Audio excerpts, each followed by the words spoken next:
नमस्कार दोस्तों, ढोल में पोल चैनल में आप सब मित्रों का हृदय से अभिनंदन करता हूं।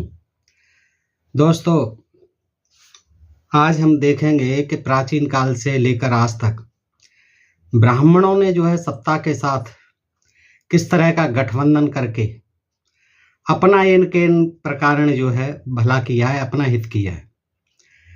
और ये पहले भी देखते थे और आज भी देखते हैं कि जिसकी सत्ता होती है ब्राह्मण वर्ग उसी के साथ समाहित हो जाता है और फिर अपने धर्म को हथियार बनाकर उस सत्ता को अपने इशारों पर नचाता है।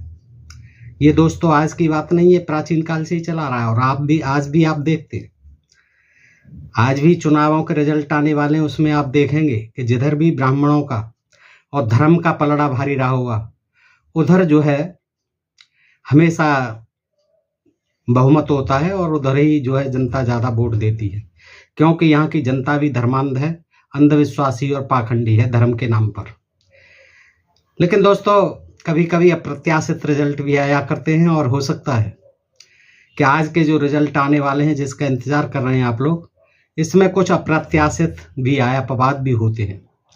दोस्तों, प्राचीन काल में देखिए क्षत्रिय राजाओं के साथ भी कितना इन्होंने उत्पीड़न किया ब्राह्मणों ने उस समय के, कितना जो है उन्होंने अपने इशारों पर नचाया उनको। यद्यपि उनसे राज करवाते थे, मरने मारने के लिए राजा थे, लेकिन जो सारे नियम और कानून बनाते थे ये ब्राह्मण लोग बनाते थे, बाकायदा जो है उनसे फिर लागू करवाते थे। अब भला बुरा जनता के साथ जो हो उसके लिए उत्तरदायी राजा है, नियम कानून बनाने वाले ये थे सारे। और इसमें जो है धर्म का प्रोपगंडा बहुत चलता था, आज भी चलता है दोस्तों। आज भी हमारे देश की जो जनता है उसके जो परेशानियां हैं, जो समस्या हैं, उनसे हमारी सत्ता को कोई मतलब नहीं रहता है। केवल धर्म के नाम पर, मजहब के नाम पर जनता को अंधविश्वासी और पाखंडी और अशिक्षित बनाकर अपना जो है सत्ता हासिल करनी है, इनके इन प्रकार। ये आज भी सत्ता का हल है और पहले भी था। और धर्म के नाम पर हमेशा जो है अधर्म होते रहे और जनता की जो समस्या है उनको नज़रअंदाज किया जाता रहा सत्ता के द्वारा। तो दोस्तों, आज हम देखेंगे ऐसे ही एक वृतांत को, जो कि इसमें ब्रह्म वैवर्त पुराण में है दोस्तों। वैसे तो ये कथा कहानियाँ जो हैं ये वो गीता प्रेस गोरखपुर से ही है। वैसे तो ये कथा कहानियाँ सारे ग्रंथों में हैं कि न केवल स्त्री और शूद्रों को बल्कि क्षत्रियों का भी उत्पीड़न ब्राह्मणों ने खूब किया है दोस्तों, और उनको धर्म के नाम पर मनमाने तौर से ब्लैकमेल किया है, उनको डराया है, धमकाया है और भस्म कर देने की, कभी किसी शूद्र बनाने की तरह तरह की यातनाएं उनको दी हैं, धमकियां दी हैं दोस्तों। ऐसे ही हुआ कि एक बार जो है राजा नहुस हुआ करते थे यहाँ, और बहुत ही धार्मिक थे, सत्यनिष्ठ थे। लेकिन ऐसा हुआ कि इंद्र जो है वो ब्रह्महत्या लग गई, उन्होंने वृत्रासुर को मार दिया। ब्रह्महत्या लग गई तो वो छुप गए, ब्रह्महत्या से बचने के लिए छुप गए। तो वो इंद्रासन तो खाली रह नहीं सकता है, तो तब देवताओं ने सोची कि भाई क्यों न, बृहस्पति जो थे देवताओं के गुरु आदि सबने मिलकर मंत्रणा की, क्यों न धरती पे से जो है, और बड़े धर्मनिष्ठ राजा हैं हमारे नहुस, उनको बुला करके यहाँ इंद्रासन पर बैठा दिया जाए। तो ये मंत्रणा जो है उनसे की गई नहुस से, और नहुस को जो है इंद्रासन दे दिया गया। इंद्र के सिंहासन पर आसीन हो जाते हैं। अब आप जानते ही हैं कि जब स्वर्गलोक में या इंद्रलोक में, वहाँ तो फिर तमाम अप्सराएं हैं, तमाम मनोरंजन के साधन हैं, तमाम स्वर्गानंद हैं। तो दोस्तों, जब वो देखते हैं वहाँ पर नहुस कि यहाँ तो एक से एक सुंदर अप्सराएं हैं, नाच गान होते हैं, रास रंग होते हैं, तो उनका भी जो है एक अप्सरा होती है इंद्र की पत्नी भी कहा जाता है जिसे सची। तो वो सची को जब देखते हैं तो उस पर मन आ जाता है, फिर उससे वो प्रणय निवेदन करते हैं, अपना जो है संपर्क सूत्र साधते हैं। तो लेकिन सची जो है फिर उनको ज्ञान देती है, क्योंकि सची इंद्र की पत्नी थी और इंद्र की पदवी जाने का उसे दुख था, और वो किस तरह से नहुस से बातचीत करती। तो उसने फिर ज्ञान की बातें की हैं दोस्तों, और फिर किस तरह से ब्राह्मणों ने उनको पतित बनाया है और संगठित होकर के सातों ऋषियों ने, जिन्हें सप्तऋषि कहते हैं, और फिर किस तरह से उनको जो सर्प बना दिया है, पतित बना दिया है। दुराचारी बना दिया है धर्मनिष्ठ से। तो दोस्तों ये क्षत्रियों के लिए देखने की चीज है कि हमारे क्षत्रिय बंधुओं को भी नहीं छोड़ा है इन तथाकथित धर्माचार्यों ने जो पुराने जमाने के थे। दोस्तों आइए देखते हैं तो जब वो क्या करता है, इंद्र को राजभ्रष्ट देखकर महात्मा हरिभक्त नरेश नहुस ने उनके राज्य पर बलपूर्वक अधिकार कर लिया। यहाँ कहते हैं बलपूर्वक, जबकि राजाओं ने और देवताओं ने बृहस्पति की सहमति से बिठाला था। एक दिन मनोहर अंग वाली सुंदरी सची,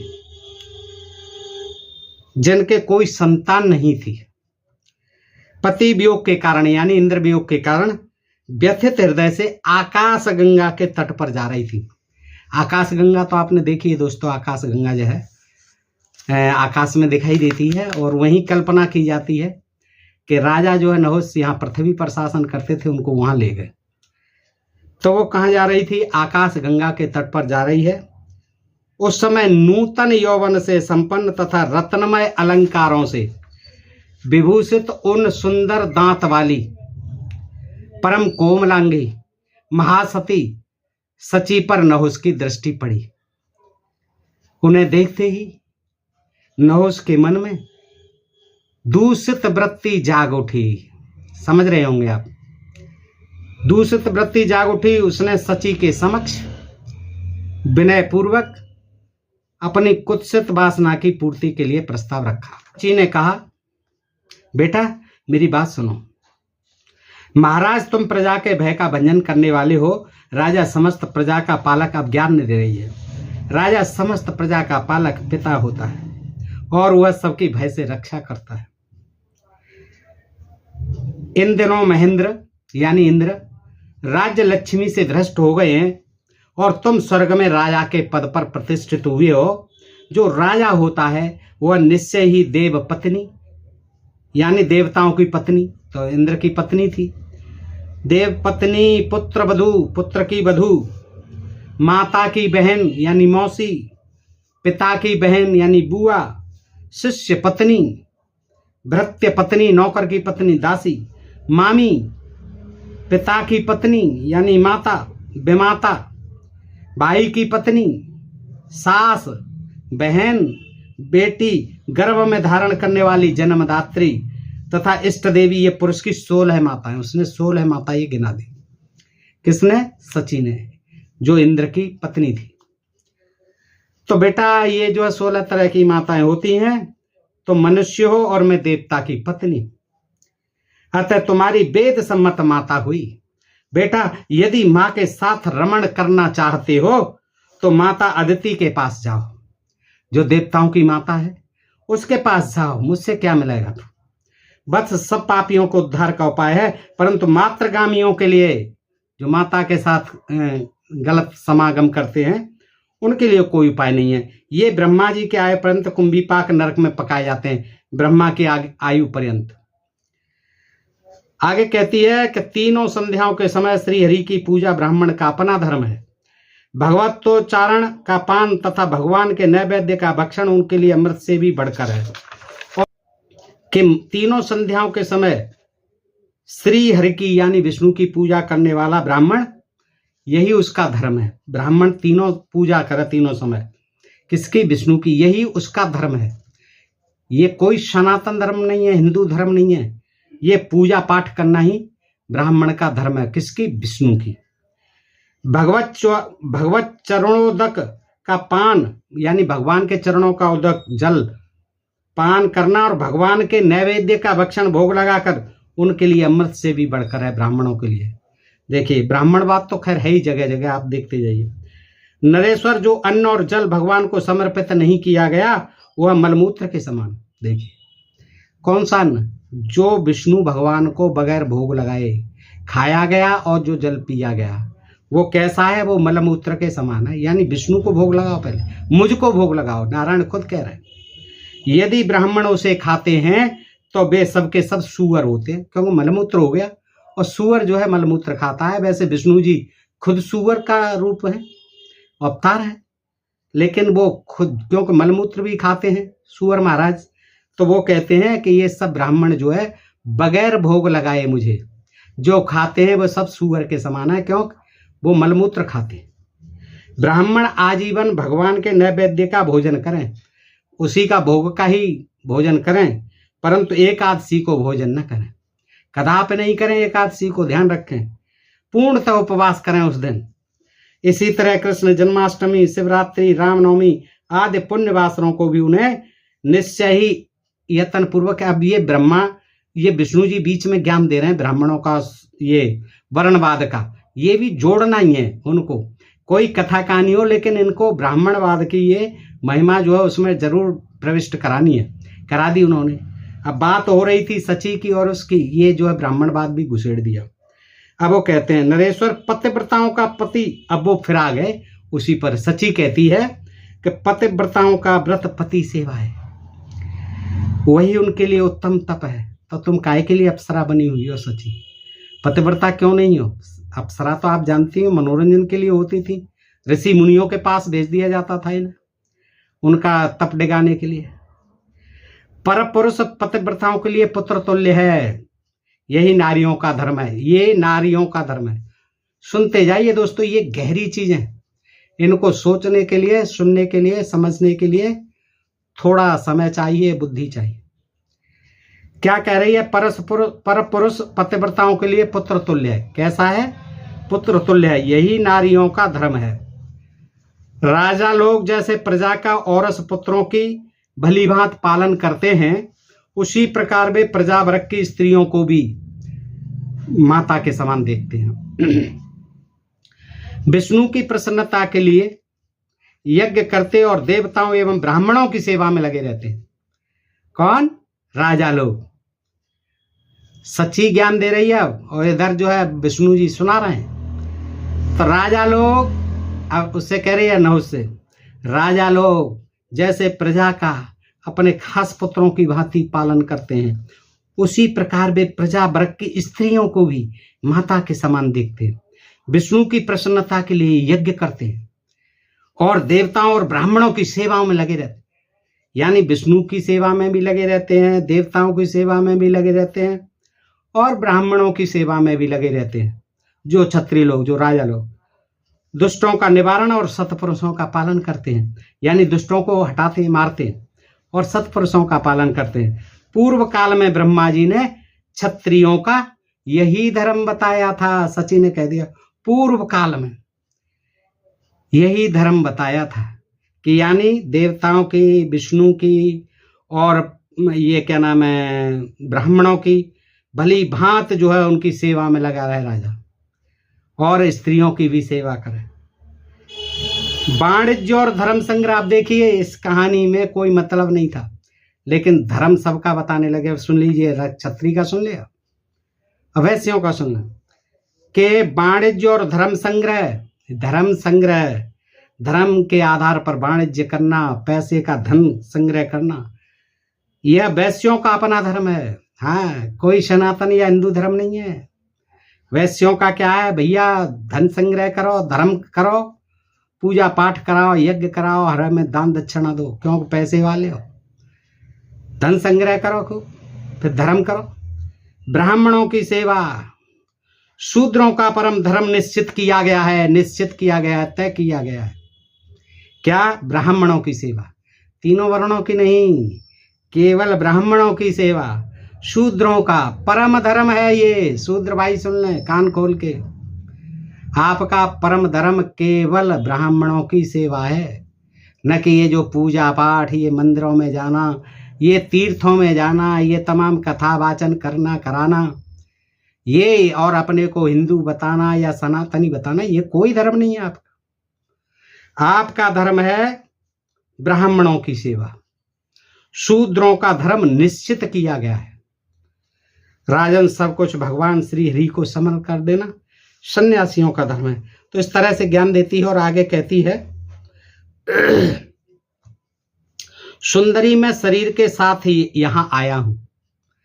वैसे इस स्वर्गलोक में कोई सशरीर नहीं आता है, केवल आत्मा आती है छोटी सी है, वो भी हवा जैसी, पता नहीं, लेकिन मैं तो सशरीर आया हूं। सची देखो मेरा कैसा पुण्य है, अनेक जन्मों के पुण्य से मैं अभीष्ट स्वर्ग में आया हूं, तदनंतर न जाने किस पुण्य से तुमसे मेरा साक्षात्कार हुआ है। पता नहीं मेरा कौन सा पुण्य फलीभूत हुआ है कि एक तो सशरीर आया हूं, दूसरे तुम जैसी नवयौवना से सुंदरी से मेरा साक्षात्कार हुआ है। यह कर्म का स्थान नहीं, अपने कर्मों के भोग का स्थान है। कर्मों का भोग मिलेगा यहाँ मैंने जो पृथ्वी लोक पर किए हैं अच्छे अच्छे कर्म, अब यहाँ मुझे भोगने हैं। ये भोग का स्थान है लोगों के लिए, तभी तो स्वर्ग के लिए लालायित रहते हैं।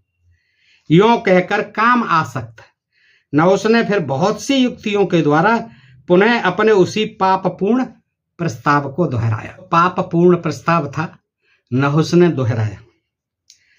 तो वो क्या कहती है, तब सची बोली, आज मेरी ऋतु का प्रथम दिन है। अब ऋतु से तो दोस्तों समझते ही होंगे कोई ये बसंत ऋतु और ये ऋतु नहीं है हेमंत सर। स्त्रियों की जो ऋतु होती है जिसके कारण वो ऋतुमती होती हैं, रजस्वला होती हैं, उसको कहते हैं रजस्वला पीरियड जो होता है। तो वो कहती है आज मेरी ऋतु का प्रथम दिन है नौस। पहले दिन रजस्वला स्त्री चांडाली मानी जाती है। देखिए क्या ज्ञान है, चाहे वो ब्राह्मणी हो, चाहे छत्राणी हो, चाहे वैश्याणी हो, चाहे शूद्राणी हो, जो रजस्वला स्त्री होती है वो पहले दिन क्या बन जाती है, चांडाली। घर से अलग रखो, रसोई से अलग रखो। और दूसरे दिन मलेच्छ बन जाती है। देखिए स्त्रियों के साथ भी क्या हुआ है, गड़बड़ जाला। और तीसरे दिन धोबिन के समान होती है, तीसरे दिन धोबिन बन जाती है, बताइए। और चौथे दिन वह अपने पति के लिए शुद्ध होती है, अपने पति के लिए फिर शुद्ध हो जाती है, पवित्र हो जाती है। परंतु देव कार्य और पितृ कार्य के लिए वह उस दिन भी शुद्ध नहीं मानी जाती। दूसरे के लिए वो उस दिन असत शूद्रा के समान होती है। जो पहले दिन अपनी रजस्वला पत्नी के साथ समागम करता है वह ब्रह्म हत्या के चौथे अंश का भागी होता है। चौथे दिन रजस्वला असत शूद्रा कही जाती है। ये ज्ञान आपने आज तक नहीं सुना होगा। शूद्रा बन जाती है हर औरत, चाहे किसी भी जाति वर्ण की क्यों न हो। चौथे दिन रजस्वला असत शूद्रा कही जाती है, तब विद्वान पुरुष उस दिन भी उसके पास न जाए भूल के। मूढ़, मैं तेरी माता हूं, यदि तू माता को भी बलपूर्वक ग्रहण करना चाहता है तो आज छोड़ दे। ऋतुकाल बीत जाने पर जैसी तेरी मर्जी हो वैसा करना। आज तो प्रथम दिन है मेरा, तीन दिन रुक, फिर देख जो भी करना हो करना।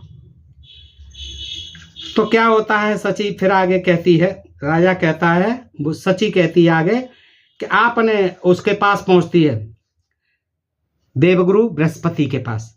वहां जाके कहती है कि मैं भयभीत होकर गुरुदेव महाभाग आपकी शरण में आई हूं। आप ईश्वर हैं और मैं आप मैं शोक सागर में डूबी हुई आपकी दासी हूं। आप मेरी रक्षा कीजिए, रक्षा कीजिए। गुरु असमर्थ हो या समर्थ, बलवान हो या निर्बल, वह अपने शिष्यों, पत्नी और पुत्रों पर सदा शासन करने में समर्थ है। सदा शासन करने में समर्थ है, अपने शिष्यों पर, पुत्रों पर। प्रभु आपने अपने शिष्य को उसके राज्य से दूर कर दिया, इंद्र को। बहुत दिन हुए, अब तो उसके दोष की शांति हो गई होगी, यानी ब्रह्मत्या हट गई होगी। अतः कृपा कीजिए, कृपानिधि में अनाथ हूं। मेरे लिए सब दिशाएं शून्य हो गई हैं, अमरावती भी शून्य हुई है और मेरा निवास स्थान भी सब प्रकार की संपत्तियों से शून्य है। मेरी इस अवस्था पर दृष्टिपात कीजिए और मुझे संकट से बचाइए महाराज। मुझे एक डाकू, अब देखिए न, उसको डाकू बना दिया उसने। मुझे एक डाकू अपना ग्रास बनाना चाहता है, जबकि वो वहां का राजा था, अमरावती का, इंद्रलोक का। वो अपना मुझे ग्रास बनाना चाहता है। आप मेरी रक्षा कीजिए, अपने किंकर देवराज को यहां ले आइए, अपने दास देवराज को फिर से यहां ले आइए। चरणों की धूल देकर उन्हें शुभ आशीर्वाद से अनुग्रहित कीजिए। इंद्र भी क्षत्रिय होते थे, क्षत्रियों की ही पदवी थी। इष्ट देव के रुष्ट हो जाने पर गुरुदेव अपने शिष्य की रक्षा कर सकते हैं, किंतु गुरु के रुष्ट हो जाने पर इष्ट देव उसकी रक्षा नहीं कर सकते। जिस पर संपूर्ण ग्रह देवता और ब्राह्मण रुष्ट हो जाते हैं, उसी पर गुरुदेव रुष्ट होते हैं, क्योंकि गुरु ही देवता हैं। ऐसा कहकर सची फिर उच्च स्वर से रोने लगी। उसका रोना देखकर तारा देवी यानी बृहस्पति की पत्नी वो भी फूट फूट कर रोने लगी। एक स्त्री को रोते हुए देखकर अक्सर स्त्रियां रोने लग जाती। तारा अपने पति के चरणों पर गिर पड़ी और बार बार यह कहकर रोने लगी कि आप इंद्र के अपराध को क्षमा करें। तब बृहस्पति जी संतुष्ट हो तारा से बोले। गुरु ने कहा, तारे उठो अपनी पत्नी से, सची का सब कुछ मंगलमय होगा। देखिए, ये तो हमारे हाथ में है, हम देवताओं के गुरु हैं, ब्राह्मण हैं। चिंता मत करिए, मेरे आशीर्वाद से वह अपने पति महेंद्र को शीघ्र ही प्राप्त कर लेंगे। ऐसा कहकर बृहस्पति जी चुप हो गए। तारा पुनः उनके चरणों में गिरी और बार बार रोई। फिर तारा ने सची को पकड़कर अपने हृदय से लगा लिया और उसे नाना प्रकार के आध्यात्मिक ज्ञान संबंधी उत्तम वचन सुनाकर समझाया और ढांढस बनाया। नारद कहते हैं, नारद सची द्वारा, श्री नारायण कहते हैं, नारद से सुना रहे हैं, नारद सची द्वारा किए गए स्तोत्र को सुनकर बृहस्पति बहुत संतुष्ट हुए और शांत भाव से इंद्र पत्नी सची के प्रति मधुर वाणी में बोले। क्या बोले? बृहस्पति ने कहा, बेटी सारा भय छोड़ दो, मेरे रहते हुए तुम्हें किस बात का भय? शोभने मेरे लिए जैसे कच्छ की पत्नी यानी पुत्रवधू, कच्छ पुत्र था उनका, रक्षणीय, उसी प्रकार तुम भी हो। जो स्थान पुत्र का है वही शिष्य का भी है। वो बात एक अलग है कि आज वो तारा को, उसको ढाढ़स दे रहे हैं, सची को, इसकी पत्नी को, इंद्र की को, सची को, लेकिन खुद की जो पत्नी थी उसको इनका चंद्रमा लेके भाग गया था। वही शिष्य का भी है। तर्पण, पिंडदान, पालन और परतोषण, इन सभी कर्मों के लिए पुत्र और शिष्य में कोई भेद नहीं है।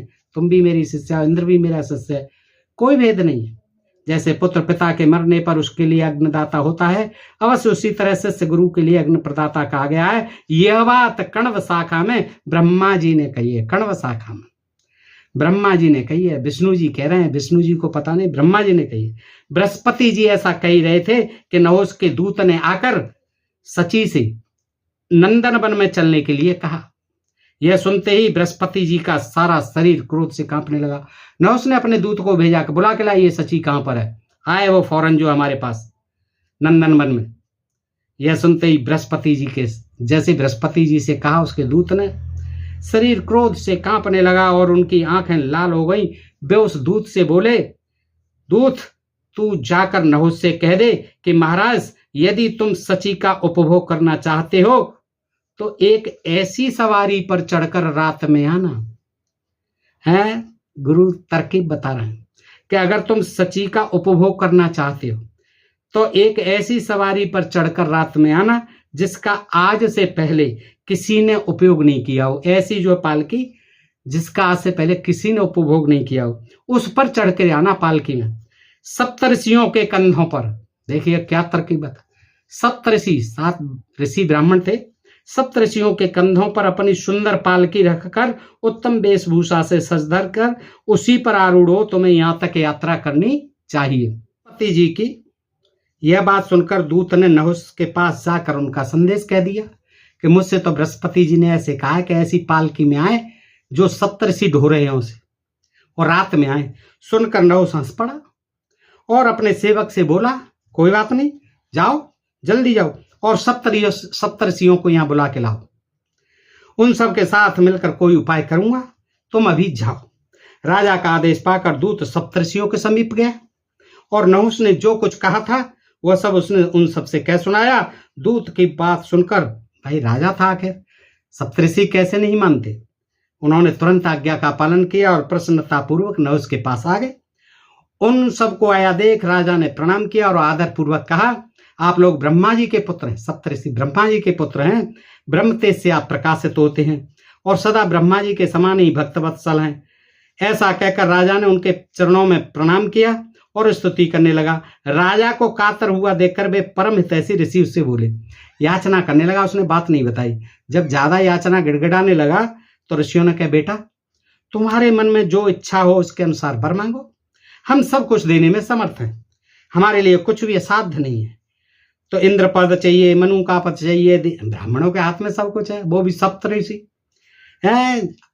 सत्ता चाहिए जिसको, ब्राह्मणों का आशीर्वाद जरूर लेना, और जिसने ब्राह्मणों का आशीर्वाद ले लिया बस हो गया कल्याण, उसे सत्ता मिल जाती है। तो क्या वही कह रहे हैं कि तुम्हें इंद्र का पद, मनु का पद, दीर्घायु यानी 7 दीपों का प्रभुत्व, चिरकाल तक बना रहने वाला अतिशय सुख, संपूर्ण सिद्धियां, परम दुर्लभ समस्त ऐश्वर्य जो तपस्या से नहीं मिल सकता, वो हरिभक्त अथवा मुक्ति भी हम तुम्हें दे सकते हैं। ऐसा जब कहा तो नहुष ने कहा, महर्षियों आप लोग भक्त वत्सल हैं, मैं जानता हूं, और सब कुछ देने की शक्ति रखते हैं। इस समय सची को पाना चाहता हूं मैं, अतः शीघ्र ही मुझे सची का दान कीजिए। महासती सची ऐसे पति को पाना चाहती हैं जिसके वाहन सप्तऋषि हो। ऐसे वाहन को बैठा हुआ मुझे उस वाहन में बुलाना चाह रही हैं जिसमें सप्तऋषि जो है लगे हो। यही मेरा वर है, यही मुझे वर दीजिए। आप लोग शीघ्र ही मेरे अभीष्ट कार्य को संपन्न करें।